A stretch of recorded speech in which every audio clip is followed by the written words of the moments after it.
Channel आज हम पढ़ने वाले हैं arithmetic progression. This class is for SSC CGL CHSL CPO. इससे रिलेटेड आपको क्वेश्चन देखने को 100% मिलेंगे। तो आइए आज हम शुरुआत करते हैं एपी। इस वीडियो में आप एपी पूरा खत्म करते जाएंगे। एपी का पूरा नाम क्या है? Arithmetic progression. Arithmetic progression. तो भाई एपी है क्या? एपी कुछ नहीं है, ऐसा सीक्वेंस है नंबर का, जैसे कि 2 हुआ, 3, 4, 5, 6, 7 कि यदि कोई सी सीक्वेंस में फिक्स्ड, यदि वो फिक्स्ड या तो फिक्स्ड नंबर से घटे या फिर फिक्स्ड नंबर से बढ़े, तो हम क्या बोलेंगे एपी को कि a sequence which terms increase in the fixed difference. किसी फिक्स्ड अंतर से बढ़े, तो यहां पे भी अंतर 1 है, यहां पे भी अंतर 1 है, यहां पे भी अंतर 1 है, यहां पे भी अंतर 1 है और यहां पे भी अंतर 1 है। तो इसका मतलब क्या हुआ कि ऐसा सीक्वेंस जिसमें फिक्स्ड डिफरेंस से जो टर्म्स रहे वो बढ़े या फिर घटे, तो उसे बोलते हैं अर्थमेटिक प्रोग्रेशन। ऐसे सीक्वेंस को जिसमें जो पहली टर्म रहती है हम उसे डिनोट करते हैं ए से। तो पहली टर्म क्या हो गई? 2। और जो दूसरी टर्म, जैसे कि दूसरी टर्म को हम डिनोट नहीं करेंगे गाइस, उसकी जरूरत नहीं रहेगी। देखिए एक ही। और डी क्या होता है? Common difference. मतलब कोई सी भी दो टर्म के बीच का अंतर, कोई सी भी दो, 7, 6 का अंतर 1, 6, 5 का अंतर 1, तो उसे बोल देते हैं कॉमन डिफरेंस से डिनोट करते हैं गाइस। और एल से डिनोट करते हैं लास्ट टर्म को, जो कि आखिरी टर्म होती है, वो कितनी है? 7 है गाइस। तो ये एपी, इसको बोलते हैं एपी। ऐसा सीक्वेंस जिसमें फिक्स्ड डिफरेंस से इंक्रीज हो रहा हो सीक्वेंस या फिर घट रहा हो, उसे बोलते हैं एपी। अब गाइस हम इसका कॉन्सेप्ट समझते हैं कि इसका कॉन्सेप्ट कैसे काम करता है। देखिए गाइस, एपी हमेशा किस फॉर्म में रहेगा? ए प्लस डी, ए प्लस 2d, ए प्लस 3d, ऐसा सीक्वेंस रहेगा। तो गाइस ये तो अपन चीजें खत्म कर लेते हैं। उसके बाद अगली चीज पे हम गाइस आ जाते हैं। तो गाइस हम एपी ही पढ़ रहे थे। देखिए ए प्लस डी, ए प्लस 2d, ए प्लस 3d और गाइस देखिए, तो अब ध्यान से देखिएगा गाइस, इन दोनों टर्म्स में आप देख रहे होंगे कि डिफरेंस से 1 का मल्टीप्लाई हो रहा है। इन दोनों टर्म में डिफरेंस से 2 का मल्टीप्लाई हो रहा है। इन दोनों टर्म में डिफरेंस से 3 का मल्टीप्लाई हो रहा है। और कायदे से देखूं तो ये कितना हुआ मेरा? 2 माइनस 1d, 2 में से 1 गया, 1 बचा ही। ये कितना हुआ मेरा? 3 माइनस 2d, मतलब 3 माइनस 1d। और यहां पे 3 का मल्टीप्लाई हो रहा है, तो 3 को मैं लिख सकता हूं 4 माइनस 1d। तो मेरी आखिरी टर्म यदि n रहेगी तो वो क्या होगी?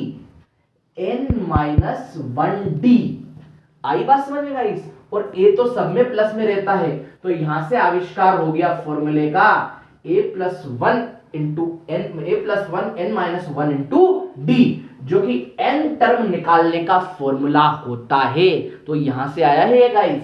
अब देखिए, अब हम इससे रिलेटेड क्वेश्चन करेंगे कि देखिए हमारा फॉर्मूला क्या बन गया है? Tn is equal to a plus n minus 1 into D. Guys आ गई बात समझ में? आ गई बात समझ में गाइस? तो गाइस अब मेरे के फॉर्मूला जो होता है n टर्म का a plus n minus 1 into D. अब क्या हो गया?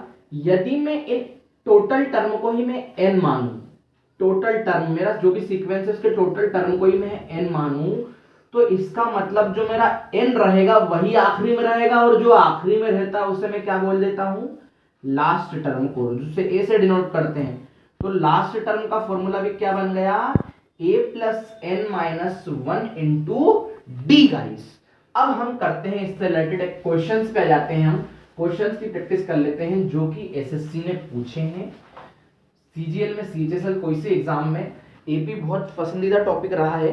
देखिए गाइस, अब देखते हैं क्वेश्चन क्या है कि विच टर्म, कौन सी टर्म एपी की, अपने पास एपी गिवन है 2, 7, 12, 17, कौन सी टर्म एपी की 137 है? मतलब कौन सी टर्म एपी की है ना? देखिए, तो हम मान लेते हैं कि टोटल कितनी टर्म है इसमें? n टर्म से गाइस। तो कितनी टर्म है टोटल? n टर्म से। मान लेते हैं कि टोटल 137 ही टोटल टर्म से क्या है? 133। अब सुन मेरी बात, तो गाइस इसमें क्या रहता है कि देखिए 137, तो आपको कौन सी टर्म एपी की 137 है, तो मैं मान लेता हूं कि 137 ही मेरे पास क्या है, टोटल टर्म है। मान लेते हैं कि पूरी टोटल टर्म कितनी है मेरे पास, 137 में। देखिए तो 137 लास्ट टर्म हो जाएगी फिर तो मेरी, क्योंकि 137 तक ही जाएगा हमारा एपी का सीक्वेंस। अब देखिए तो फॉर्मूला क्या होता है कि लास्ट टर्म बराबर ए प्लस ए, कितना भाई, पहली टर्म को ए नाम दिया है ना, और लास्ट देखिए पहली टर्म हुई ए प्लस एन माइनस वन, अब एन माइनस वन, तो ए कितना हो गया, 2 प्लस एन माइनस वन, तो मुझे पता ही नहीं है ना, इंटू डी, डिफरेंस कितने का है भाई 12 में से 7 को माइनस कर लेता हूं, कोई सी भी दो टर्म के बीच का अंतर, भाई 7 में से 2 माइनस करा 5, 12 में से 7 माइनस करा कितना आया, 5 आया। देखिए 2 को इधर ले जाता हूं, 137 में से 2 माइनस करेंगे तो 135 आएगा, n माइनस 1 इंटू 5। अब 5 को जब डिवाइड में ले जाऊंगा तो 5 से कैंसिल आउट हो जाएगा, 5 दूनी 10, 5 7 35, 27 आएगा। और जब 1 n माइनस 1 और 1 को इधर ले आऊंगा तो n बराबर कितना आ जाएगा, 28वां।